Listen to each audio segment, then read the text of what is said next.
Ayon sa salaysay ng isang Australian journalist na si Sarah Ferguson na isang banyaga na hindi ipinakita during the interview ng kasalukuyang Pangulo na si Marcos. It talks about the past sa pamumuno ng kanyang ama dahil gotten wealth, martial law, at ang pagiging diktador nito. Kung paano niya i-handle bilang isang presidente sa Pilipinas ang isyong pagnanakaw at ibalik ang nakaw na yaman para sa mamamayang Pilipino. Kaya napapahiya ang Pangulo, pinagchichismisan sa buong mundo na gamit ang makinarya ng dilawan. This must be lesson to learn.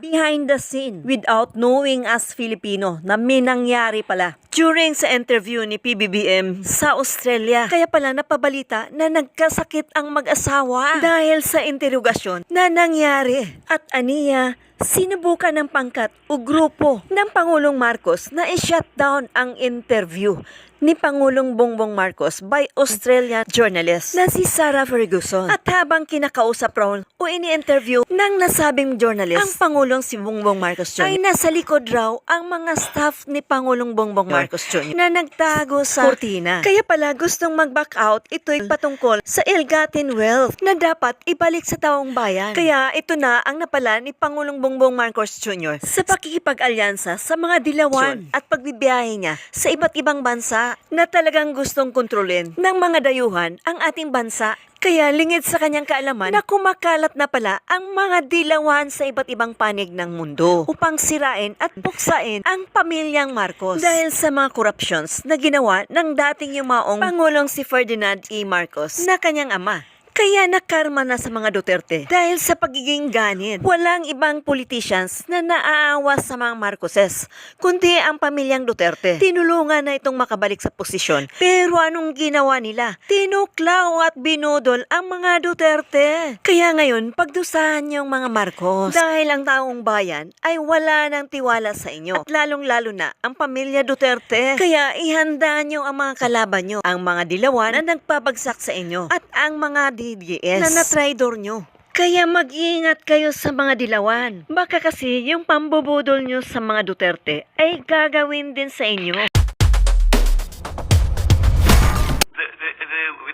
narrative was... May I just ask you why that's funny? Where that? Why that's funny? Even watching this again now, that moment in the room, it's always going to be an interview in two parts because Marcos was here partly to talk about the Philippines' relationship with China, but in my head all along, I know that I'm going to come to the very sticky part, which is his family's responsibility for stealing huge amounts of money, billions, from the Filipino people. So we had the first half of the interview talking about China, but all along I know that this part is coming. Just this. Do you not want to see all the money that was taken and returned to the people? What is not visible, except for a few, literally like a few little shadows on the screen, is that from the moment that I mention his father, the minders first of all start to move. They start to talk amongst themselves, then they start talking to the producer, trying to get her to shut the interview down, and then as the questions go on, they start moving closer towards Marcos and I. Everything was taken from us. They are standing just behind his chair, and I want to push on to ask him what his responsibility is, what his relationship is to what his father did, and his acceptance of that, and what it means for him as the president. But I'm doing that in this extraordinary space where the temperature in the room has, depending on how you see it, has either gone right up high or way down low, but it's extremely tense. Parliament, you use unusually strong language. Quoting your own pledge, you said, "I will not allow any attempt by any foreign power to take even 1 inch of our sovereign territory. We will not yield." Are you talking about not giving up Philippines territory in the South China Sea? Absolutely. It is my sworn duty, and the sworn duty of the entire government of the Republic of the Philippines to defend the Constitution of the Philippines. And the first article of the Constitution is the definition of our territorial waters. You didn't name China either in your answer or indeed in the speech that you gave to Australia, but it appears to be present in every security move that you make, and indeed behind every speech that we've seen you make recently. How urgent a priority is it to counter the fast-growing military power of China? Well, we don't see it in those terms. We don't see it as countering the military power of any country whatsoever. It's merely the defense of our territory. We have territorial conflicts with other countries, Malaysia, for example, and Vietnam, but we have come to an arrangement with them, and that to resolve any such conflicts peacefully. So, I mean, I'm right in saying that you don't have that capacity to resolve conflict with China in the same way. Do you actually have direct contact with the Chinese? We have at several levels. In fact, in January of last year, when I went to Beijing and I visited with President Xi Jinping, that is what I proposed, a kind of hotline between us, so that if there is a message that needed to be sent from one president to another, we can be assured that that message will reach them. And we have sort of established there are several points of contact at the ministerial level, certainly, and the sub-ministerial level as well. But do you have a personal line to President Xi? Not yet, I'm afraid. Let me just ask you this question. I want to come to the what it is that you want from Australia, because that's obviously one of the reasons for your visit and your speech, as well as ASEAN. But the former president of the Philippines, Duterte, was making overtures to China, very strong ones. Have you decisively moved away from Chinese influence and back into America's orbit? Well, I think it's important to make it very, very clear. Whatever the Philippines does because it is in our interest, not because it has been dictated upon us by anyone. You don't think that your language that you used when you took office, and the same language that you used in the Australian Parliament during your visit, is a message to China about where you believe your interests lie? Well, as I explained it to President Xi again, I said it's my duty. I took an oath to defend the Philippines. And anyone who will help me in that regard, I must engage with them. Was your predecessor getting too close to China? Well, I think the situation between now and then is quite different. And I'm sure he did what was in his judgment was the best. He did hew a little closer to China rather than the United States. And maybe because things have heated up a little bit. But we have together with Australia, we have a visiting forces agreement with the United States and Australia. These are the only two countries that we have them with. And we have a mutual defense treaty with the United States, which has been there for decades. How important is it, from your point of view, that Australia has chosen to acquire and build a fleet of nuclear-powered submarines? Well, that decision is an Australian one. Do you support it? I support AUKUS. I support the Quad, and I think that this just represents a stronger front in terms of maintaining the peace, maintaining the peace in the South China Sea. It is a response, really, to a differing situation. A more dangerous, more risky situation than we had before. Why is it more dangerous? Just explain. Because the potential for outright conflict is much higher now than it was before. And we worry in the Philippines because it could come from not a strategic decision by anyone saying, okay, we're going to war, but just by making some serviceman making a mistake or some action that's misunderstood. And that's why the ongoing attempt is always to try and lower the temperature, ease up on the rhetoric, and communicate, and just continue to communicate. That's why you need the same phone that Khrushchev and Kennedy had, right? That's right. Yes. Well, let me try and understand what you might want from Australia. Would you expect the Australian Navy to come to the defence of Philippines forces in the event of conflict with China over disputed territory in the South China Sea? Well, I suppose if we are we are in a joint exercise or in a joint operation, then perhaps that would involve Australia in that. But we do not have any formal agreement or treaty in that regard as we do with the United States. How would you explain to Australians, to Australian servicemen or women, why they should potentially risk their lives in the aid of Philippines under pressure from China? Why do we belong there? Well, let me take us back to the Second World War, where the defense of Corregidor and Bataan, which were the outposts that held out longest.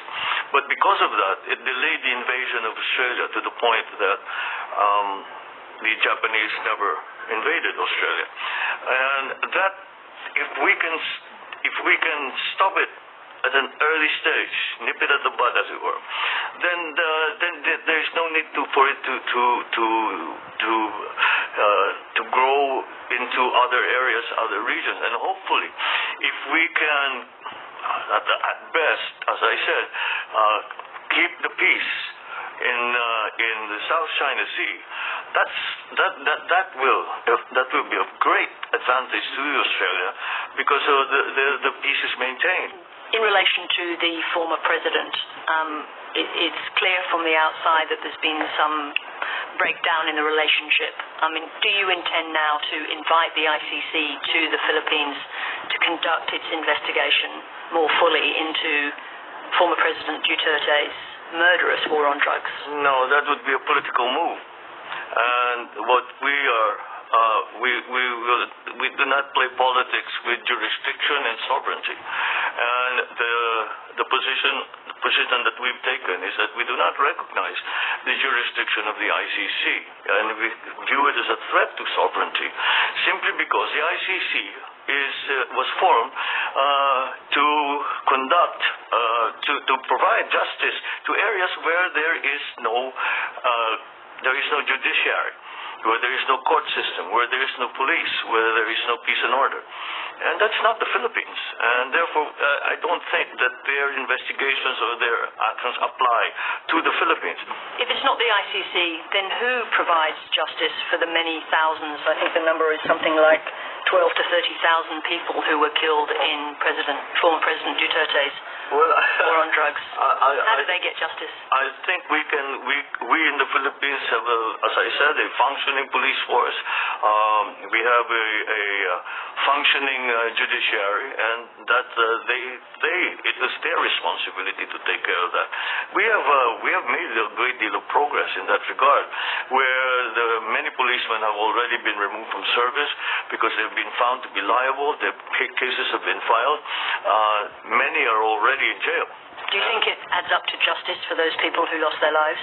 Well, what we try to do is to now go back to the families of those and see that perhaps see what we can do to make things right for them. As long as it can be shown, of course, that they were not actually involved in the drug trade. As I said very early on, we're not interested in a small-time addict, for example. The addict, you take them to the hospital, you take them to rehab. You don't shoot them. We don't. We said we've taken enforcement as far as we can, and it only gets you so far. Your father was overthrown by a people's revolution, and you are his only son.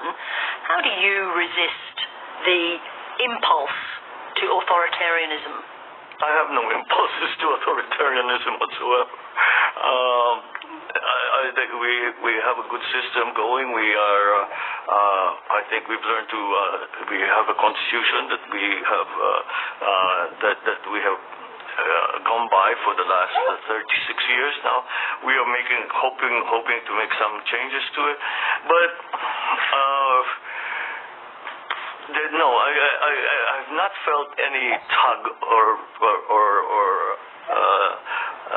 temptation to make it a more authoritarian system. You've been a politician for a very long time. You have a very clear understanding of your country's history. And you obviously revere your father. I've seen you talk about him. Do you also understand the costs of his authoritarian rule to people in the Philippines? Well, it was a very different sort of authoritarian rule. I think when people think of an authoritarian rule, it was non-participatory. Whereas I think the version that my father tried to promote and actually practiced was very much still with the participation of all stakeholders that were involved. It was just a peace and order situation that really dictated the necessity for the declaration of martial law. Let me just understand make sure that we're talking about the same thing. I think Amnesty records that during that period, 70,000 people were imprisoned, 34,000 tortured, and 3,200 people killed are the numbers. And your father, in an interview, admitted that over 50,000 were detained. So I just want to ask you again, do you accept that there was a human cost to that rule? There always is. It was war. And with war, the death and destruction is inevitable. But this is a war not declared by the government of the Philippines. This was declared a war. These wars were declared on the government of the Philippines, and both of them were. One was to divide the country, and the other one was to remove the present political system by armed struggle. There is one series of questions that comes up in relation to your father's time, which is of course the question of corruption, which became wholly associated with the Philippines for a long period of time. I think contemporary court judgments acknowledge the atrocities that were committed, but also the plunder of the country's resources. Why wouldn't you want all of that money back in the hands of the Filipino people? Well,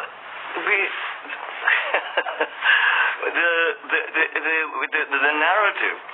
May I just ask you why that's funny? Why that's funny? I'm asking you a question about the plundering of large sums of money from the Filipino people. I'm thinking that maintains, that idea maintains, because I take exception to many of the assertions that have been made, and I think we have since the cases were filed, the government fell. Cases were filed against me, my family, the estate, etc.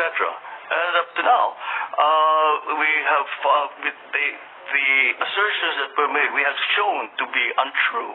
Quite a lot of money. I think 5 billion was already recovered. I guess the question is just this: do you not want to see all the money that was taken returned to the people? Again, we have signed. This family has signed a quitclaim. Signed many quitclaims. Any money that you find is yours. And finish. And everything was taken from us. We were taken to Hawaii. Everything was taken from us. We had nothing left. Not the view of the Presidential Commission. I'm sorry? Not the view of the Presidential Commission. This is my final question on this topic. Which Presidential Commission? In the Philippines. Their view is there's a large amount of money outstanding. I think that having seen the facts as they have been slowly revealed, with further true investigation, not propaganda, but actual true investigation, like court cases and investigations by all kinds of NGOs, different agencies. Since that has changed, and people can see that it was propaganda. I suppose the question is, other countries in the region, including Australia, want to know that the Philippines, and you in particular, as a Marcos, have come to terms with your family's history. There was a time where the issue was Marcos. That's not the case anymore, and that's why I think the best proof of that is my election. President Marcos, thank you very much indeed for speaking to 730. Thank you. Uulat, what's new? Sa hindi pa nakapag-subscribe, follow, and share, huwag niyong kalimutan na tangkilikin upang patuloy na makapaghatid ako ng magandang balita